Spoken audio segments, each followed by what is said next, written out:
Hello guys, welcome back to my YouTube channel SKM study a way of success. मैं हूं आपका educator Shivam Mishra. और आज जब आप दोपहर में पेपर देने के लिए जाएंगे ना, यहाँ से आप क्वेश्चन पाएंगे। जी हाँ, यहाँ से आपको भर भर के क्वेश्चन मिलेगा।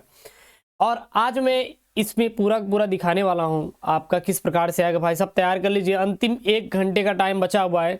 और इस अंतिम बचे हुए समय में भाई साहब आपको अच्छा नंबर स्कोर करना है। कुछ भी हो जाए एकदम जाकर छापना है, जाकर छापना है, कुछ भी हो जाए, ठीक है ना। रात भर दिन भर आपको मैं तैयारी करवाऊंगा, बस आपको अच्छे से मेहनत करना है। आज हिंदी का पेपर है ना, हिंदी का पेपर है, परेशान मत होइए, एकदम मैराथन क्लास है, जाके छापिएगा।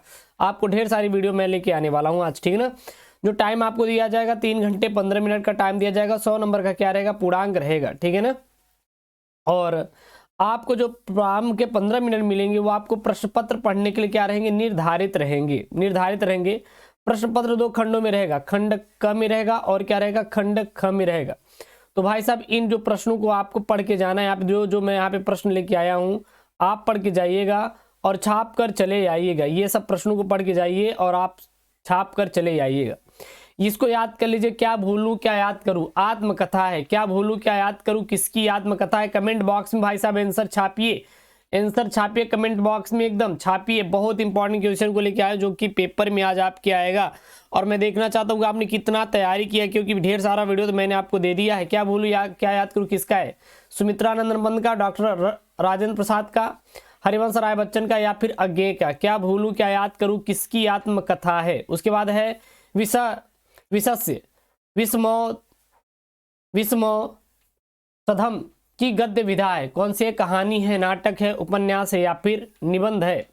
उसके बाद है यहाँ पे अरे यायावर रहेगा याद, अरे यायावर रहेगा याद के लेखक कौन है। अरे यायावर रहेगा याद के लेखक कौन है आपको बताना है। यहाँ पे यशपाल है, मुक्तिबोध है, अज्ञे है या फिर नागेंद्र है। अरे यायावर रहेगा याद के लेखक कौन है आपको छापना है। उसके बाद यहाँ पे घ वाला है, निम्नलिखित में से हजारी प्रसाद द्विवेदी का निबंध संग्रह कौन सा है। आचार्य हजारी प्रसाद द्विवेदी का निबंध संग्रह आपको बताना है कौन सा है। हिंदी साहित्य की भूमिका, आलोक पर्व, साहित्य सहचर, साहित्य का मर्म। तो इसमें से आपको बताना है राइट आंसर कौन सी है। फिर इसको पढ़ लीजिए यार, पढ़ लीजिए, आज आप पेपर में आएगा आपका ये। निम्नलिखित में से डायरी विधा के लेखक कौन है। सरदार पूर्ण सिंह, सदल मिश्र और शमशेर बहादुर सिंह या फिर राहुल सांस्कृतायन। उसके बाद है हिंदी साहित्य का प्रथम महाकाव्य किसे माना जाता है। रामचरितमानस को, पद्मावत को, पृथ्वीराज रासो को या फिर रामचंद्रिका को। तो हिंदी का प्रथम महाकाव्य किसे माना जाता है। कितना आईएमपी वाला क्वेश्चन है ये। इन क्वेश्चनों को तैयार कर लीजिए, क्योंकि वैसे मैं इनने मोस्ट इंपॉर्टेंट वाले आपको पेपर में सॉल्व करवा दिया हूं। छायावाद की विशेषता क्या है। इति वृत्तात्मकता, श्रृंगारिक भावना, सौंदर्य और प्रेम, उपदेशात्मक वृत्ति। उसके बाद है रामधारी सिंह की रचना नहीं है। कौन सी रामधारी सिंह दिनकर की रचना नहीं है, तैयार कर लीजिए। सारे क्वेश्चन तैयार करके जाइएगा जो मैं दे रहा हूं यहाँ पे। पृथ्वी पुत्र परशुराम की प्रतीक्षा, ऐसा कोई घर आपने देखा, स्वर्ण किरण। तो यहाँ पे आपको बताना है कौन सी यहाँ पे रामधारी सिंह दिनकर की रचना है और कौन सी नहीं है। उसके बाद तीसरा, तार सप्तक का प्रकाशन वर्ष कौन सा है। 1951 ईस्वी, 1978 ईस्वी, 1987 ईस्वी, 1959 ईस्वी। तार सप्तक का प्रकाशन वर्ष आपको बताना है। उसके बाद यहाँ पे है कामायनी में सर्गों की संख्या कितनी है। जो कामायनी है उसमें सर्गों की संख्या बताना है कि कामायनी में सर्गों की कुल संख्या कितनी आपको बतानी है। 12, 15, 14 या फिर 17। तो कामायनी में सर्गों की कुल संख्या आपको बताना है। कामायनी में कुल सर्गों की संख्या कितनी आपको बताना है। बहुत ही इंपॉर्टेंट वाले ये क्वेश्चन है, जाइए यार पेपर में छापिए, ठीक है ना। चलिए उसके बाद यहाँ पे मैं गद्यांश लेके आया हूँ। इसको तो मैं पूरा का पूरा गद्यांश करवा दे रहा हूँ, आप लोग परेशान मत होइए। इसको मैं पूरा का पूरा क्या करूँगा, गद्यांश करवा दूंगा। आप लोग इसको परेशान मत होइए, मैं पूरा इस गद्यांश को तैयार करवा देना हूँ, क्योंकि ये 10 नंबर का है और ये आईएमपी वाला क्या है, गद्यांश है। देखिए गद्यांश क्या है, जो कुछ भी हम इस संसार में देखते हैं वह ऊर्जा का ही स्वरूप है। जैसा कि महर्षि अरविंद ने कहा कि हम भी ऊर्जा के अंश हैं,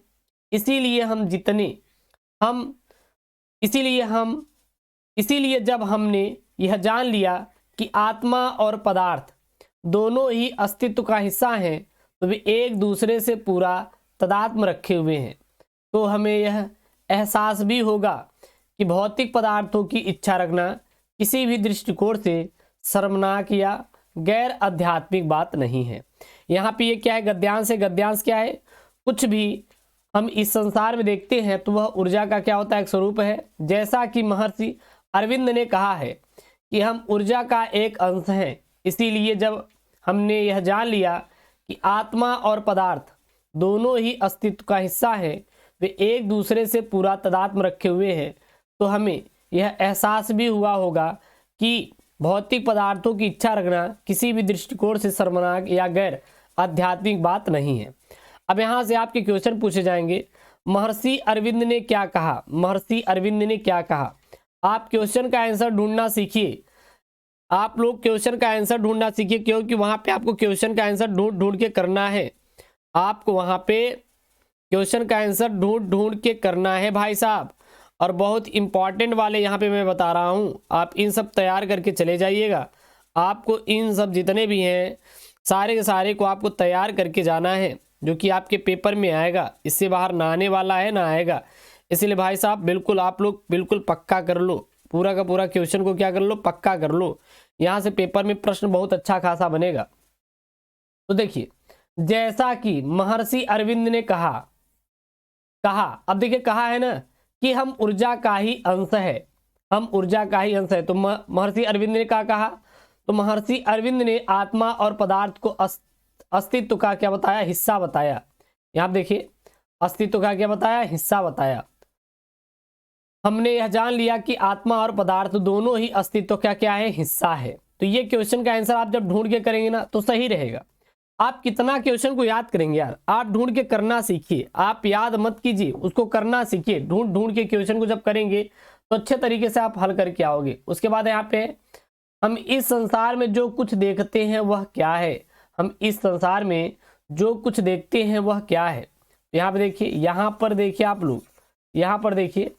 अब हम लोग यहाँ पे देखना है कि हम लोग संसार में क्या देखते हैं। यहाँ पे देखिए, यहाँ पे जो कुछ भी इस संसार में देखते हैं वह ऊर्जा का ही एक स्वरूप है। दूसरे वाले का यहाँ पे राइट आंसर हो जाएगा, दूसरे वाले का राइट आंसर हो जाएगा। तो यहाँ पे क्या लिखेंगे, हम इस संसार में जो कुछ भी देखते हैं वह ऊर्जा का क्या है, एक रूप होता है। ऊर्जा का क्या होता है, रूप होता है। उसके बाद है यहाँ पे आपका अस्तित्व और तदात्म शब्दों का अर्थ बताना है। अस्तित्व और तदात्म शब्दों का अर्थ बताना है। अस्तित्व का जो अर्थ होता है सत्ता होता है, अस्तित्व का अर्थ क्या होता है, सत्ता होता है। और तदात्म का अर्थ तालमेल होता है, क्या होता है, तालमेल होता है। अस्तित्व का अर्थ अस्तित्व का अर्थ सत्ता होता है और तदात्म का अर्थ क्या होता है, आपका तालमेल होता है। छापने वाले क्वेश्चन है, छाप के जाइए पेपर में, आज इससे बाहर आएगा नहीं, आपका क्वेश्चन इससे बाहर आएगा नहीं, छाप लीजिए एकदम। रेखांकित अंश की व्याख्या कीजिए। भौतिक पदार्थों की इच्छा रखना व्यक्ति को किसी भी दृष्टि से शर्मनाक या गैर आध्यात्मिक बात नहीं है, क्योंकि हम भौतिक वस्तुओं की प्राप्ति के लिए व्यक्ति क्रियाशील बना रहता है तथा उन्नति करता है। उसके बाद यहाँ पे है कि उपयुक्त पाठ के शीर्षक और लेखक का नाम लिखना है। तो उपयुक्त प्रस्तुत गद्यांश हमारी पाठ्य पुस्तक गद्य खंड में संकलित हम और हमारा आदर्श पाठ से लिया गया। कहाँ से लिया गया है, तो यह हम और हमारा आदर्श पाठ से लिया गया है, जिसके लेखक डॉक्टर APJ अब्दुल कलाम जी हैं। इसके लेखक कौन है, डॉक्टर APJ अब्दुल कलाम जी। एकदम छापने वाले क्वेश्चन है, छाप कर पेपर में चले जाइए, ये छाप कर पेपर में चले जाइए, यहीं से पूरे पूरे क्वेश्चन फंसने वाले हैं आज, ठीक है ना, यहीं से क्वेश्चन रहेगा। तो क्या लिखेंगे, प्रस्तुत गद्यांश हमारी पाठ्य पुस्तक हिंदी गद्य खंड में संकलित हम और हमारा आदर्श पाठ से लिया गया। इसके लेखक कौन है, डॉक्टर APJ अब्दुल कलाम जी हैं। उसके बाद यहाँ पे चौथा है, दिए गए गद्यांश पर आधारित प्रश्नों के उत्तर दीजिए, 10 अंक मिलेंगे। दिए गए गद्यांश पर आधारित प्रश्नों को उत्तर दीजिए, 10 अंक आपको पूरा मिलेगा, फोड़ कर एकदम 10 नंबर मिलेगा। है क्या, यहाँ पे देख लीजिए, है क्या, यहाँ पे देख लीजिए, यहाँ पे है गिर रहे घुंघरारे बाल, अंश अवलंबित मुख के पास, नील घन सावक से सुकुमार, सुधा भरने को विधु के पास, अवमुख पर वह मृदु मुस्कान, रक्त की सलय पर ले विश्राम, अरुण की एक किरण अम्लान, अधिक अलसाई हो अभिराम, अधिक अलसाई हो अभिराम। ये क्या है, ये यहाँ पे गद्यांश है। ये क्या गद्यांश है, 10 नंबर का गद्यांश आज आपकी बोर्ड परीक्षा में पूछा जाएगा। और एकदम छाप दीजिए जाके, एकदम आप लोग क्या करिएगा, छाप दीजिए, जाके वहाँ पे जाइए और छाप कर चले आइए, और आपको कुछ भी नहीं करना है। बहुत इंपॉर्टेंट क्वेश्चन है भाई साहब, छापिए और छाप के पेपर में बस चले आना है। आपको और कुछ अन्य चीज़ करने की बिल्कुल ज़रूरत नहीं है, ठीक है ना। पेपर आपका अच्छा जाएगा, बिल्कुल परेशान मत होइए। अगर आप परेशान हो रहे हैं कि सर पेपर कैसा जाएगा, तो पेपर मैं कह रहा हूँ आपका बहुत ही अच्छा जाएगा, बिल्कुल आप परेशान मत होइएगा पेपर को लेकर, चिंता नहीं करनी है। क्लियर है? चलिए, चिंता नहीं करनी है। यहाँ पे क्या, यहाँ क्वेश्चन पूछा गया है, यहाँ किसकी सुंदरता का मनोरम वर्णन किया गया है। यहाँ पे किसकी सुंदरता का मनोरम वर्णन किया गया है, तो यहाँ पर श्रद्धा की सुंदरता का मनोरम वर्णन किया गया है। यहाँ पर किसकी सुंदरता का वर्णन किया गया है, तो यहाँ पर श्रद्धा के सुंदरता का मनोरम वर्णन किया गया है।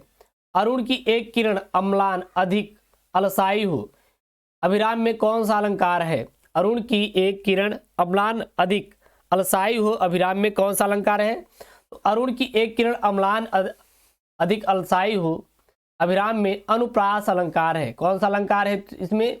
अनुप्रास अलंकार क्या होता है, अनुप्रास अलंकार क्या होता है, कमेंट बॉक्स में छाप दीजिए। यह एक इंपॉर्टेंट अनुप्रास अलंकार है जो कि आपके बोर्ड में आता है। वैसे आपके बोर्ड में तो वह देखिए, जैसे दो इंपॉर्टेंट है, जैसे कि आपका आ जाता है शांत रस और वीर रस, वीर रस, करुण रस, ये ज्यादातर आपके पेपर में पूछा जाता है, करुण रस, ठीक है ना।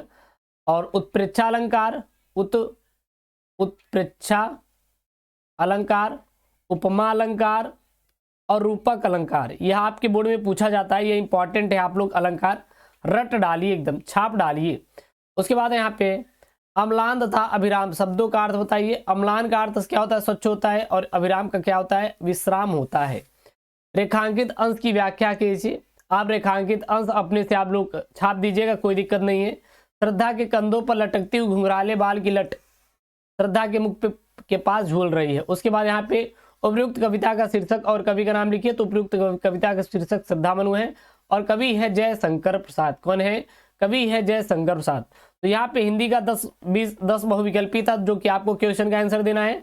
और यहाँ पे 20 अंक, 10 गद्यांश 10 पद्यांश को मैंने पूरा पढ़ा दिया है। तैयार करके चले जाइए, जितनी वीडियो आ रही बस देखते हुए चले जाइए, आपका काम खत्म। इतने में आपका हो जाएगा काम, बहुत ज़्यादा आपको परेशान होने की जरूरत बिल्कुल भी